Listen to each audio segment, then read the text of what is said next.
ये कुछ यानी कि छोटे जो मोटे आप कह व्यक्ति रहे हैं। हैं उससे बिल्कुल साफ है कि जो बृजभूषण शरण सिंह है, जब अब चुनाव में केवल 11 महीने रह गए हैं आम चुनाव को लेकर, तो बीजेपी उनको केवल और केवल बचाएगी बजाय इसके कि कोई पनिशमेंट दे। क्या अब ये चीज बिल्कुल साफ हो चुकी है? देखिए, आपके उस दिन जो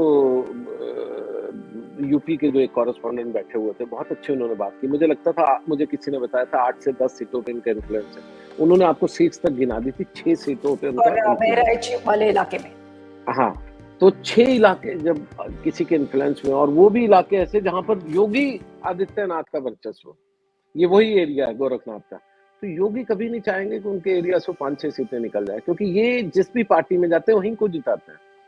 तो ये तो मैंने कहा ना, वही जब बहुत शोर मचा, किसानों को रौंद दिया टैनी साहब के लड़के ने, सामने वीडियो फुटेज भी आ गए, उनको अरेस्ट भी बाद में जब कोर्ट इंटरवीन किया, ये बट आज तक कहाँ है वो, आप कुछ नहीं है।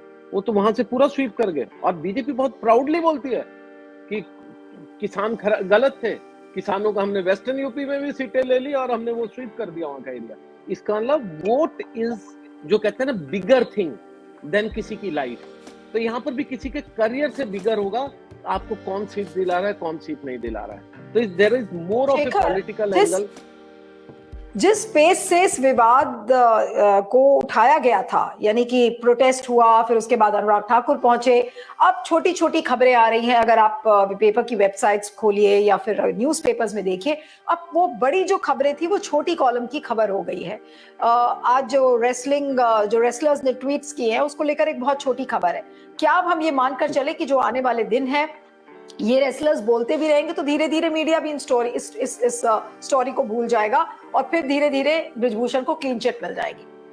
आप भी स्टोरी को भूलने वाली है, क्योंकि अब 26 जनवरी आ गई, 1 तारीख को आपका बजट होगा, उसके आप पता नहीं कौन सी नई कंट्रोवर्सी हो जाएगी। इस पूरे खेल में आप कितनी बार प्रोग्राम करेंगे, मैं आपसे भी पूछूंगा। तो ये ऐसा नहीं है, बीजेपी या कोई भी पार्टी फॉर दैट मैटर, मैं बीजेपी को ब्लेम नहीं करूंगा, हर पार्टी की एक कैलकुलेशन होती है। ये कमेटी बनी क्योंकि बहुत बदनामी हो रही थी, 26 जनवरी से पहले हो रही थी, बाहर के भी लोग राष्ट्राध्यक्ष आए हुए हैं, ये सब कुछ की, ये सब क्या हो रहा है, उसको शांत करवा दिया। 4 वीक तो बहुत बड़े हैं, 4 वीक में तो पता नहीं क्या हो जाएगा, किस तरह से हो जाएगा, किस किस को थ्रेट्स आएंगे, किस किस को बिठाया जाएगा, किस किस से स्टेटमेंट ली जाएगी। अभी तो आप ये भी देखिएगा ना, अगर आपकी हिम्मत हो तो कर दीजिए ना, इसको ओपन हियरिंग कर दीजिए, सबके सामने सब बिठाया जाए लोगों को और बताया जाए क्या क्या एलिगेशन है, लोग रिपोर्ट कर सके जैसे हम कोर्ट से करते हैं। कोर्ट की जजमेंट कुछ भी हो, लेकिन हम इनसाइड जो आपके वहां पर जो बातचीत होती है, जो उनके जो स्ट्रिक्चर्स पास होते हैं, वो तो हम रिपोर्ट करते हैं ना, क्या हुआ क्या नहीं हुआ। वो तो कभी नहीं होगा, ये तो इन कैमरा हो जाएगी, अंदर बैठ जाएंगे और वो 4-5 लोग पप्पू, सरकार के पप्पू हैं ये लोग। पप्पू पता नहीं किसको बना रहे थे 8 साल से, वो तो आजकल यात्रा कर रहे हैं, लेकिन यहाँ पप्पू तो ये बिठा रहे हो ना आप। किस किस मुझे आज तक समझ नहीं आ रहा है ये कैसी कमेटी है। क्या इंटरनेशनल रेसलिंग फेडरेशन मूक बनकर के बैठा रहेगा? क्या उनको समझ नहीं आ रहा सरकार ने किन लोगों को अपॉइंट कर दिया बचाने के लिए?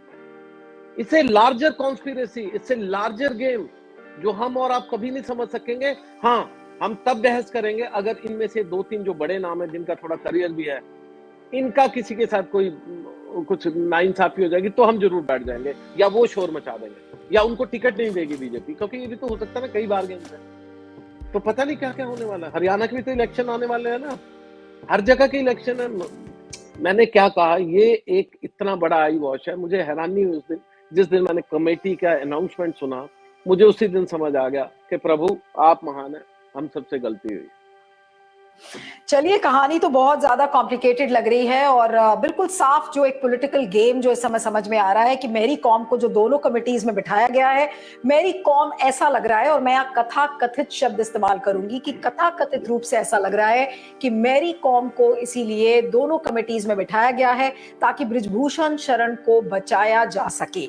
और उसकी मजबूरी है कि बीजेपी चुनाव के समय में, जब केवल 11 महीने चुनाव को रह गए हैं, या 11 या 12 महीने, इस समय बृजभूषण शरण के साथ बीजेपी कुछ भी गलत नहीं कर सकती, क्योंकि जिस इलाके से वो आते हैं, कैसरगंज, गोंडा, बहराइच, ये वो इलाके हैं जहां पर उनके बड़े बड़े एजुकेशनल इंस्टीट्यूट्स हैं, पार्टी की वो फंडिंग करते हैं। गोवा में जब चुनाव था तो उस समय उनका जो क्लेम टू फेम था वो यही था कि बीजेपी की सरकार अगर बनी तो केवल बृजभूषण शरण की वजह से बनी है। तो आप सोच सकते हैं, अंदाजा लगा सकते हैं कि बीजेपी इतनी आसानी से क्या खत्म कर देगी बृजभूषण शरण को, ये कहना मुश्किल है। लेकिन जो असली खेल जो भी शेखर कह रहे थे कि असली खेल क्या है वो केवल सिर्फ प्रधानमंत्री नरेंद्र मोदी को, अनुराग ठाकुर को और शायद अमित शाह को ही पता है। लेकिन सवाल जो हम बार बार उठा रहे हैं कि क्या इन विमेन रेसलर्स को, जो महिला कुश्तीबाज हैं, इनको न्याय कैसे मिलेगा? इनके लिए बहुत हिम्मत की बात थी कि आज एक इतनी बड़ी फेडरेशन के खिलाफ उन्होंने खुलकर बोला, उनके खिलाफ यौन उत्पीड़न हुआ और फिर भी वो उस सिस्टम के खिलाफ बोली। आज भी उन लोगों ने ट्वीट किया है, लेकिन उसकी क्या कीमत है जब आपके पास पैसा, पॉलिटिक्स, जब केवल वो एक सेंटर फोकस रहता है, तो इन चीजों का कोई मोल नहीं है। Thank you so much Chandrashekhar for joining on QY network. I was expecting नॉरिस प्रीतम भी जुड़ेंगे, but I think his connection had some issue. So इस वीडियो को ज्यादा से ज्यादा शेयर करिएगा, फीडबैक भी दीजिएगा, बने रहिएगा हमारे साथ QY पर। Thank you.